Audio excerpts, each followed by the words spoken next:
book of Numbers, that name Numbers, it's due to the Greeks. When the Septuagint was created, when the Greeks translated the Hebrew text into Greek, they called this book Numbers because they didn't want to call it the way the Jewish people were calling it, which is Bamidbar, in the desert.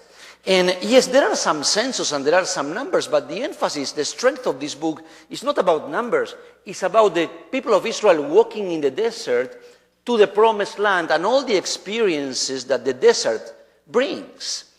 It robs a lot of the spirit of the book when you think of it as numbers. But it's beautiful when you think of it as a book of Bamidbar, in the desert. And we are now in chapter 20. And there is a place that you have to learn in the book of Numbers. It's a place in the desert, and it's called Kadesh or Kadesh Barnea. It's very important. Kadesh Barnea is the place in chapter 13 of Numbers 13. When we left the mountain, Mount Sinai, we arrived to Kadesh Barnea, 11 days. And Kadesh Barnea was the gate to the conquest of the land. But Kadesh Barnea was a traumatic experience because Moses sent 12 spies, 10 came back, and they said, we will not be able to conquer this land. There are giants. And I think we spoke about that text very much. It was a defeat. It's a failure. Now, that is Kadesh Barnea. There in Kadesh Barnea, the Lord gave judgment, and basically he said, he almost destroyed the nation. Moses interceded for us. But at Kadesh Barnea, God said, okay, I will not destroy the nation, but this generation will not enter in the promised land. I can't work with them. Their children will enter in the promised land. So they start wandering in the desert, and I don't know if the whole wandering is 40 years, but maybe 30 years later, they are brought back into Kadesh Barnea in chapter 20. They are going back to the same area called Kadesh. Let me start with saying this. Do you find the Lord bringing you back to places? Be careful. Because the reason why they have to go back there, this was the first place in the desert, and it's going to be the last place in the desert, because from here they will leave the main desert, and then they will start walking through the Moabites, the Edomites, and other nations. So this is the last point. But why is God bringing them back? In the Bibles, there are two reasons why somebody goes back to a place. There is a good reason and there is a not so good reason. The good reason is basically to remember testimony. Jacob went through a difficult time, and the Lord appeared to him, and he built an altar. And years later, Jacob will go back to that altar to remember God's dealings with him in his life. That is a nice thing.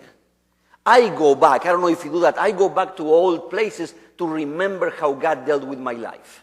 But that's not the case here. The case here is that they go back, the Lord sent them back to Kadesh Barnea, because God wants them to learn something. Before they leave the desert, they have to go back to the place of the failure. They have to go back to that place. And they arrive, chapter 20 says that they arrive in Kadesh Barnea, and the people, the Israelites, murmur and complain because there was no water in Kadesh Barnea. Kadesh or Kadesh Barnea. And it's interesting because they complain because there is no water, and Moses goes to the tabernacle. The people complain, and the Lord said, the glory of the Lord appeared in the tabernacle, and the Lord speaks to Moses and to Aaron and says, go outside and you will see a rock. Speak to the rock and water will come out of the rock. And Moses goes out, and then, what is verse 8, Moses went out, well, a little further began. Moses went out, and Moses says, it's interesting, he speaks to the Israelites, and before he speaks to the rock, he says, listen to you, O rebel, must I bring you out water of the rock? I mean, the language of Moses speaks to the people and says, listen to you, O rebels, must I bring you out water from the rock? And you can see that Moses is frustrated, that Moses is probably angry. And Moses is probably angry because Moses is probably thinking, this is what the commentators wrestle and speculate with this text. Moses is thinking, we should have been in the land 30 years ago. What are we doing back in Kadesh Barnea, for heaven's sake? What are we doing still in the desert, still wandering in the desert? These people are still complaining 30 years later. I mean, it's very frustrating. And Moses said, will I bring you out water from the rock, you rebels? And Moses is angry. Moses is mad. It's spiritual defeat. And Moses sees the rock, and instead of talking to the rock, he hits the rock twice. Now, I was thinking this week about this passage. Moses doesn't touch the rock. It's probably more like a whip. He hits it back and forth. He's angry. Instead of hitting them, he cannot hit them. He hit the rock. What? Did you find yourself hitting somebody because it doesn't change? Are you hitting maybe with words? Maybe you're hitting the furniture of your home. Maybe you're hitting a rock in the garden because you cannot hit the person, but you're really angry because things don't change. And Moses, it's a fascinating passage. Moses says, am I going to bring you rebels? He's remembering Kadesh Barnea from 30 years before. Am I going to bring you out water from the rock? He hits the rock. And then in verse 12, he's got problems with God because of this. But the Lord appeared, and the Lord said to Moses and Aaron, because you did not trust me enough to honor me as holy in the sights of the Israelites, in order to bring out water, you will not enter into the land, it says later. It's fascinating. The words in English are nice. In Hebrew are even nicer. It says, Moses is mad with the people. Moses is mad with the whole situation 30 years later in the same place.